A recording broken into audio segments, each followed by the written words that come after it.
All right, guys, thanks for joining me. Welcome back to the show. So, Anthony Fauci was given a $1 million prize for defending science. Here it is. Here's Anthony Fauci winning his $1 million Israeli prize for defending science. It says this was a story I found on Twitter. As you can see, I have my little login down there because I'm not on Twitter anymore. Although I heard Parler's coming back. Did you guys hear that?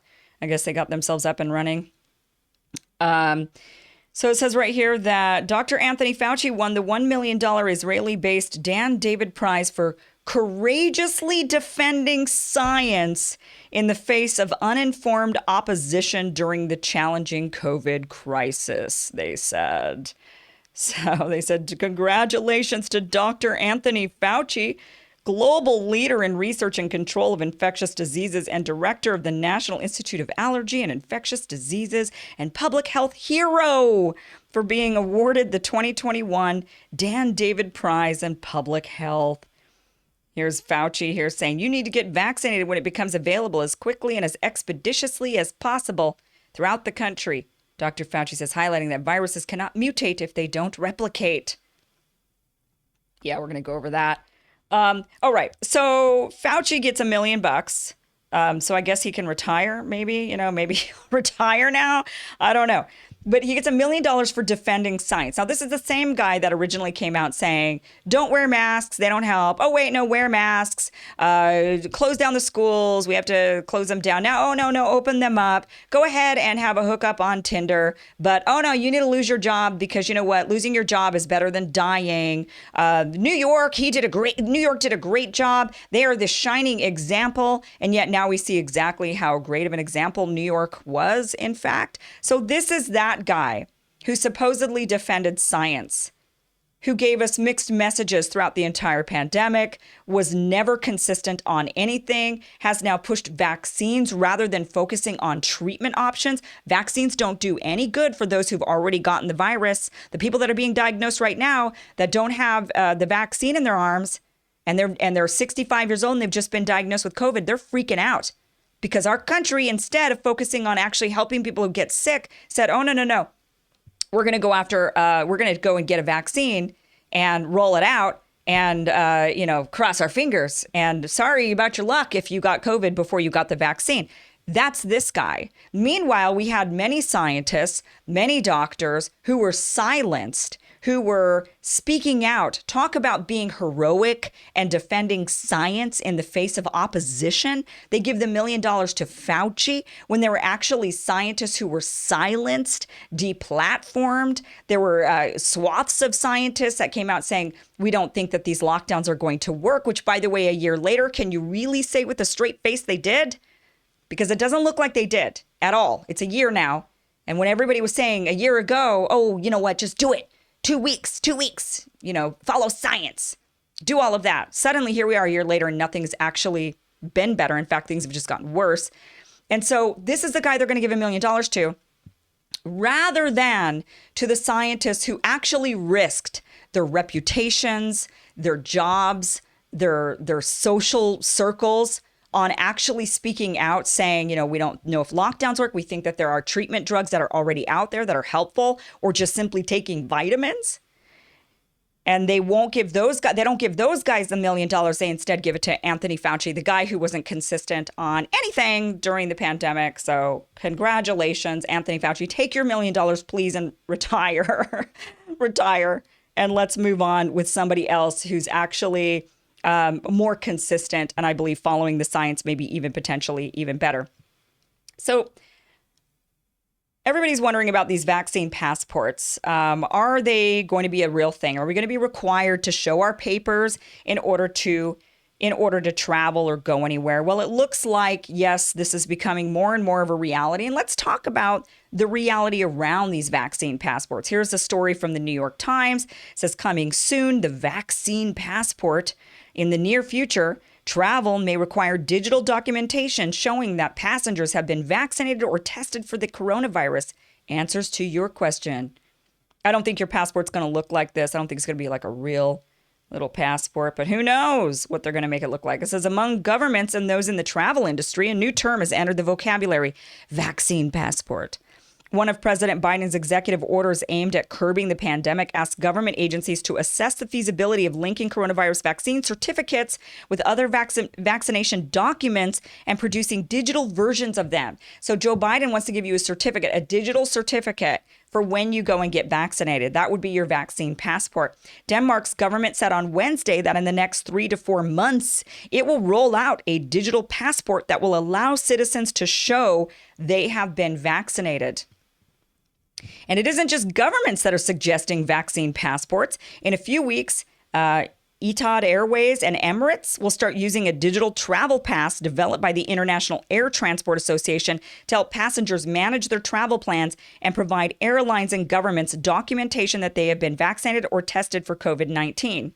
So we also know now that the Israelis and the Greeks have also done some sort of a vaccine passport exchange amongst the two countries. They've said that, once people are vaccinated in either Greece or Israel, they're able to travel back and forth between those two countries. In essence, a form of vaccine passport. We know that the military is being asked, our military members are being asked to get the vaccine. It's kind of something that they're being forced to take. And they're also going to be getting some little stamp or certification or vaccine passport in a way showing that they have been vaccinated.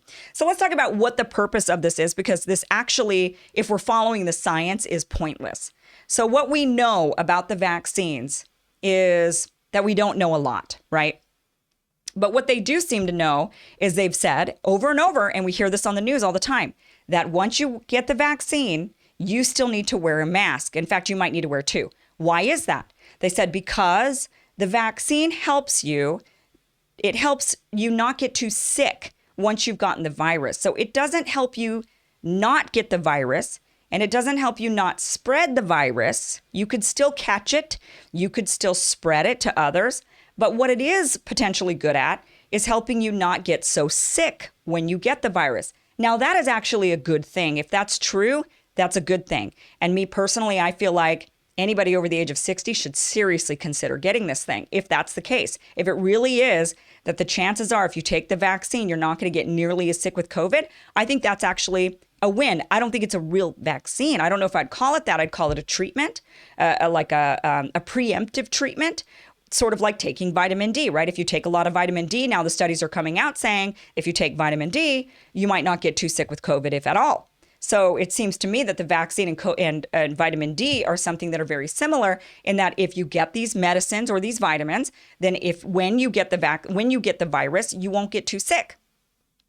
So they say if you get the vaccine, you still have to wear your mask. You still have to understand that you can transmit the virus around. So if somebody around you is in a fragile category and they have not received the vaccine, you should still be careful around them because you could potentially still be carrying the virus and be transferring it to them. So what in the hell is a vaccine passport for? We should be asking this question.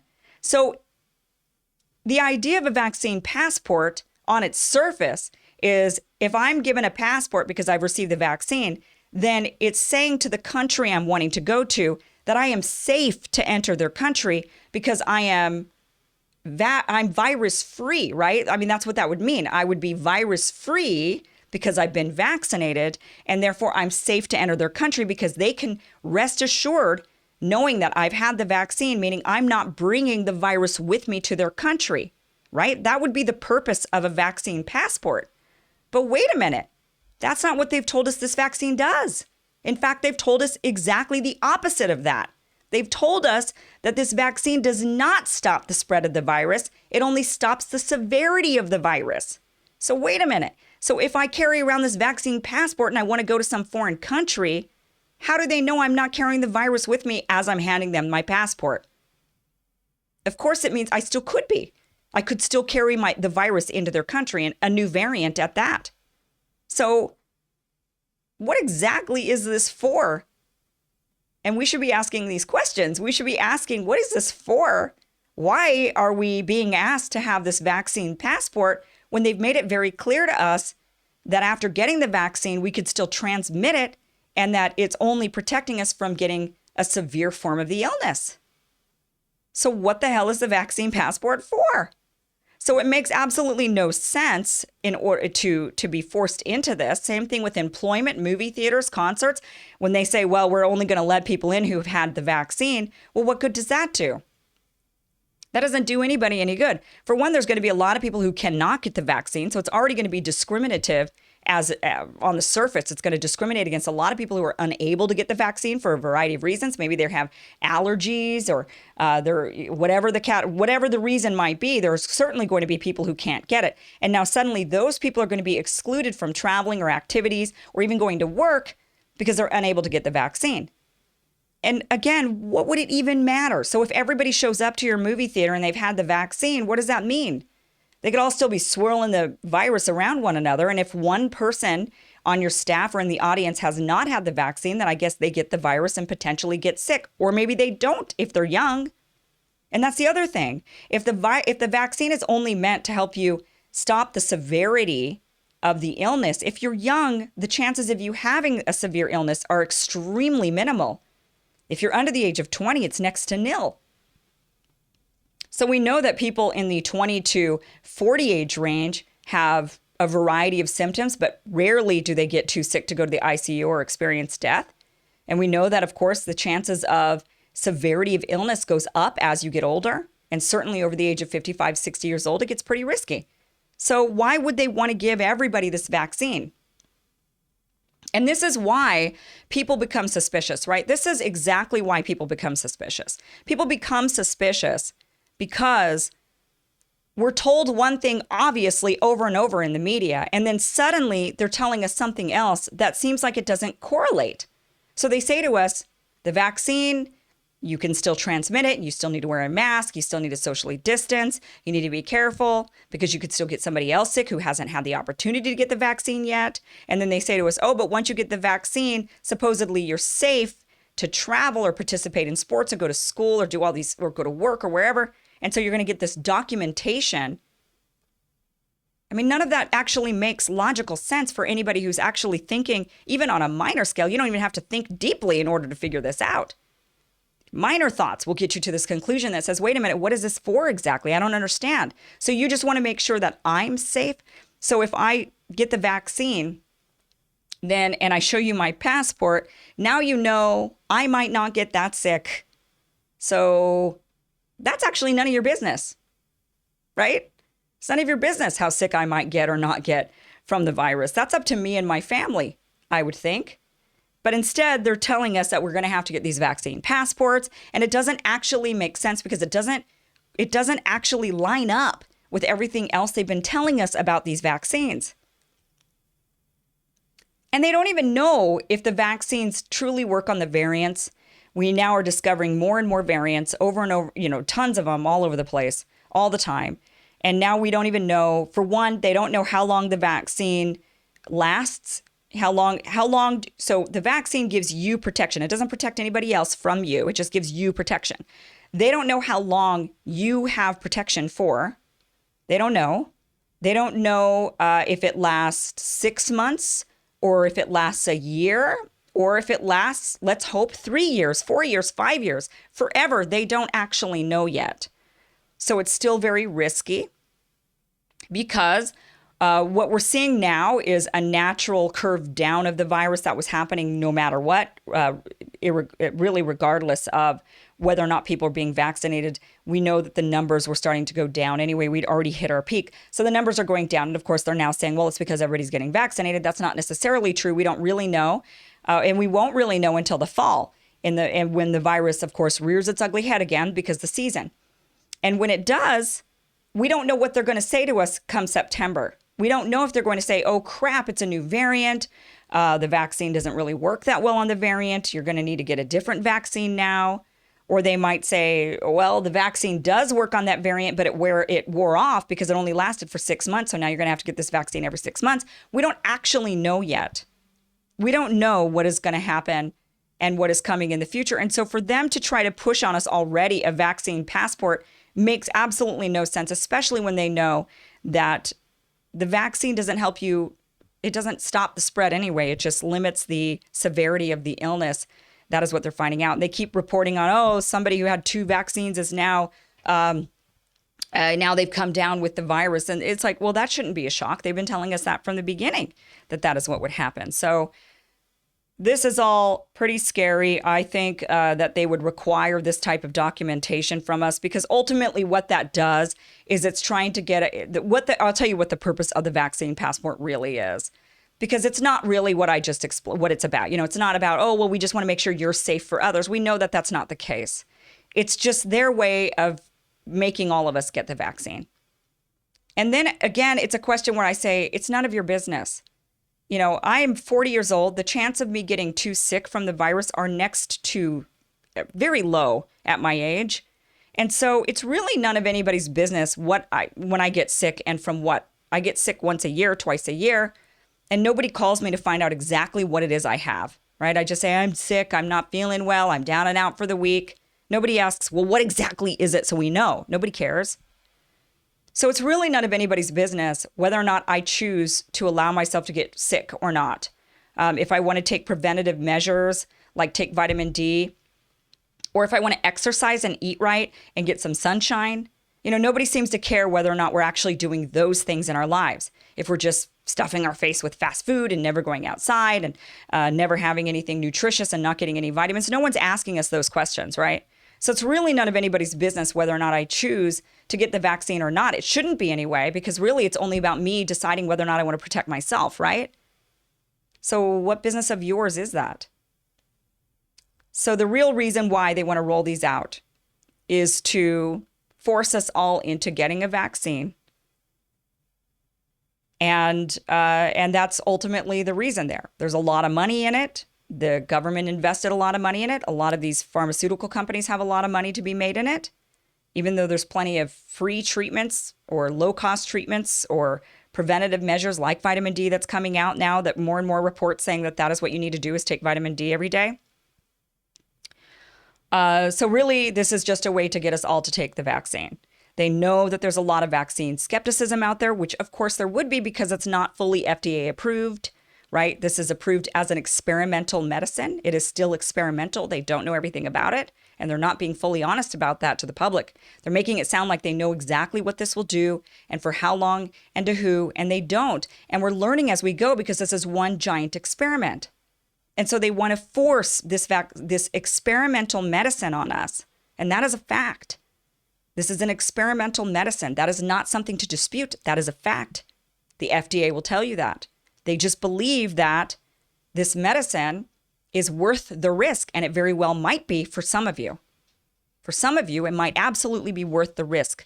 And like I've said numerous times before, I am not against experimental medicines. I think there's a time and a place when a person should consider it. And I think for many people in America right now, over the age of 60, this is one of those times. You maybe should really consider it. But they're wanting us all to have to take it, not just consider it. They're eliminating the choice by making sure we have to take a vaccine if we want our freedom. And that seems pretty anti-democratic society, if you ask me. Of course, the Swedes are not doing it that way. They say that it should be a person's choice, whether or not they want to take the vaccine. And they're leaving it a choice as it should be for everybody all across the Western democratic world anyway. Well, guys, thank you so much for joining me. I just want to see if there's anything else here that I want to touch on before I wrap it up for the night. It looks like California did get enough signatures to recall Gavin Newsom. So that looks like it is happening. He absolutely needs to be recalled. He is dining at French Laundry with lobbyists while shutting down the state and killing jobs, and our homelessness has skyrocketed. And it's, California has gone it's way worse off now than it certainly was when he took over as governor. So we will see how that goes. California is now saying that they're going to verify every single signature to make sure there's really, truly enough to put them on the ballot to recall Gavin Newsom. So we'll see how that goes, but that also happened.